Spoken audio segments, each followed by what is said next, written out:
Welcome, Miracles Tribe members and our YouTube subscribers and our members of Miracle Attraction Community on Facebook.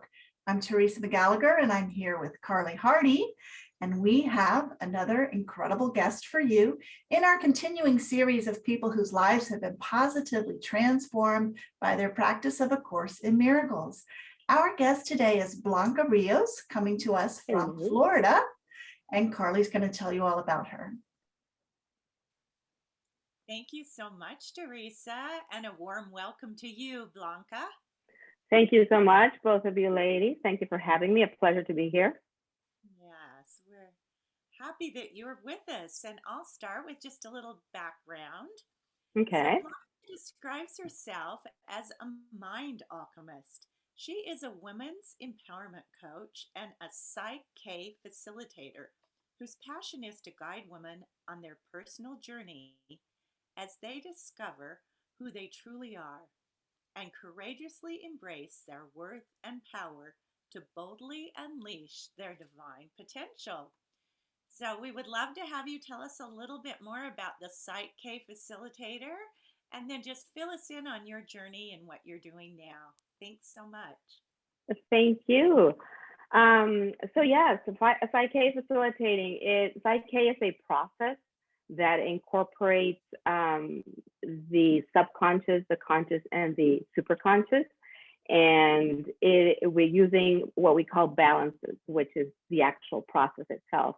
And we basically use muscle testing to see where the belief is, whatever it is we're working with, and see how we can transform it at a subconscious level using the mind. So the mind creates grooves with a certain belief, because a belief is only a thought that you keep thinking. And we then firmly hold to it like it's our truth. And so we bring both the right and the side of the brain together to incorporate and integrate that new belief. And we ask permission to the superconscious and the subconscious to make sure that it is a belief that wants to be let go and now integrated to what we call a whole brain state. It's a beautiful and very simple process, very effective. Yes, I can attest to it myself. I tried it first, and then I was beyond thrilled with it. And so yes, I've been doing this for about a year now, and the results are amazing. It's worldwide, and it's been around for about 30 years, believe it or not. So yes, Dr. Bruce Lipton, I don't know if you're aware of him. His book is The Biology of Belief, and it takes a lot of what he has taught in that book of the biology and belief. He did not come up with it, but Rob Williams come up with it, but they work together. So it's a beautiful process.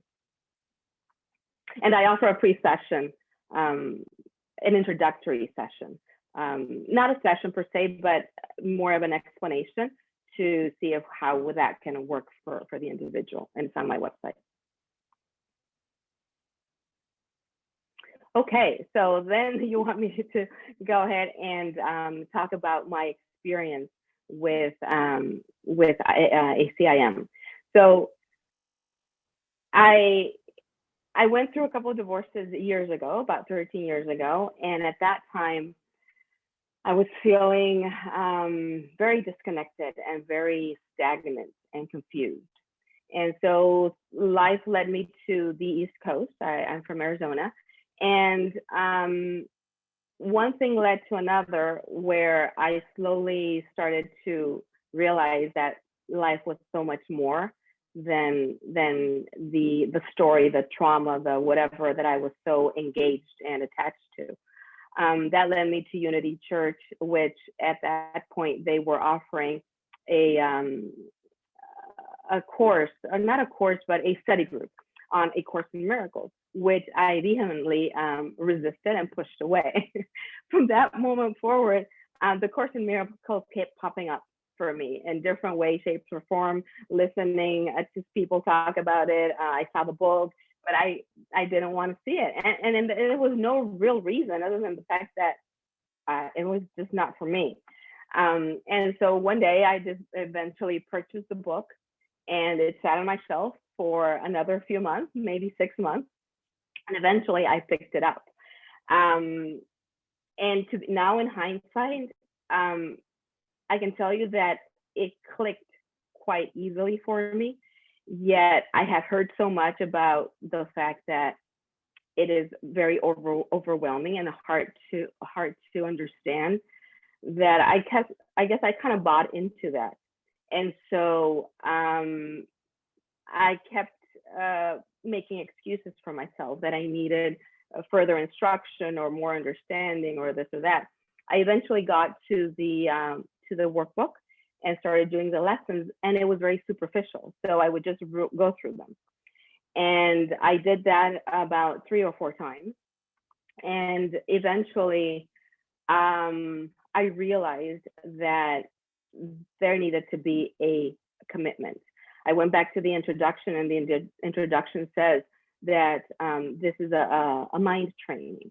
And as such, as a mind training, in any other training, it is a dedication to it. There's a discipline to it. And slowly, all these insights came, realizing that I had been running away from a responsibility for most of my life, and discipline. I had made this belief that responsibility is a burden, is a load. It's I didn't want to have anything to do with it.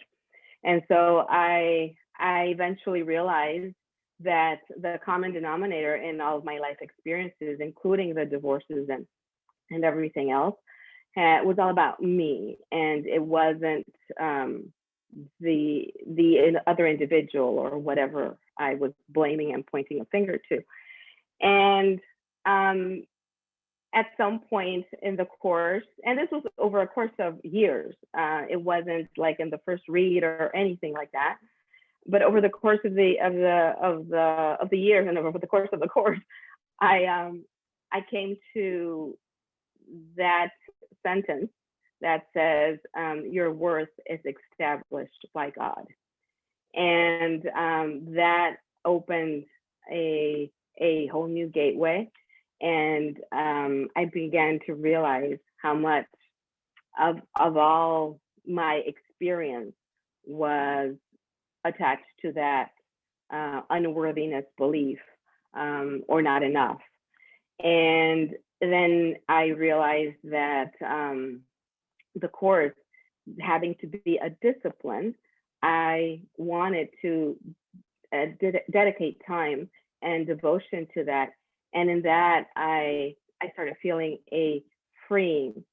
And only, I want to say recently, to be honest with you, have I really taken responsibility, full responsibility for the creation and the transfer of everything and the transformation of my mind. The course is a practical guide, a practical course to the transforming of the mind.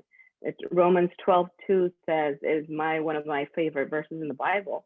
And do not be conformed to this world, but be transformed to the renewing of your mind. And really, I believe that our experience in this world, it is about that, about renewing our mind to the perception of the truth of what we are. And in that, you begin to realize that only love is real and only love exists. And whereas, yes, we are here living a human experience, and that's not to push away or deny anything that happens, that's worldly. I still have the power, I still have the responsibility to make that choice. The power, when I was able to see responsibility as a discipline, I saw it then as empowering. It was a power that I gave back to myself, the power to choose, the power to create, and the power to slowly tap into my more authentic self, being more raw, being more vulnerable, where in your vulnerability is your invulnerability. And all these things slowly came cascading. And again, I want to say that especially in the last, I want to say 2-3 years, I really have allowed, have had the intention to allow anything that comes up to be seen, to be fully aware of it, and just let it, allow it, accept it as it is. In the acceptance, it's already been accepted by whoever, whatever. It's already allowed. It's already okay and perfect. And I think we take so much of our life trying to fix and change and improve, beginning with ourselves, and of course, everything out around us. And we really can't change or improve anything. The only thing that I can control or change, if that's the word we want to use, is really my perception, is really my responsibility, is my power to take back my power that I gave to something that I made up that is not true of what I am. And in that responsibility and that acknowledgement and that remembrance, I'm able to align with that truth and allowing that light to flow and be perfect, no matter what comes up, and even the judgment, even what I don't like, even what I don't accept, and allow having an acceptance about that as well. And there's so much more ease and grace and flow to life. Not to deny anything or make anything non-existent or push it away. On the contrary, you become more sensitive to everything, and in that sensitivity, you find love, the love that I am, and begin to love myself, and then you radiate it. So yeah, that's what the course has done for me. It has been transformational, and I use it a lot in my coaching practice as well. And so yeah, I love it. I quote it a lot. I use a lot of its teachings, and I think really all the teachings, well, I don't want to say they're the same, but I think I made a video earlier today. At the core of it all is that transforming of the mind, of letting go of the split mind, of the ego, of the personality that I made. It is being in the world and enjoying and even feeling the pain and whatever comes up, yet not of it, not completely identify, not at all identify myself with what's going on, and flow with it. So I'm trying to switch us back just a second. I'm having a little here we go. Thank you, Blanca, for sharing your story with us.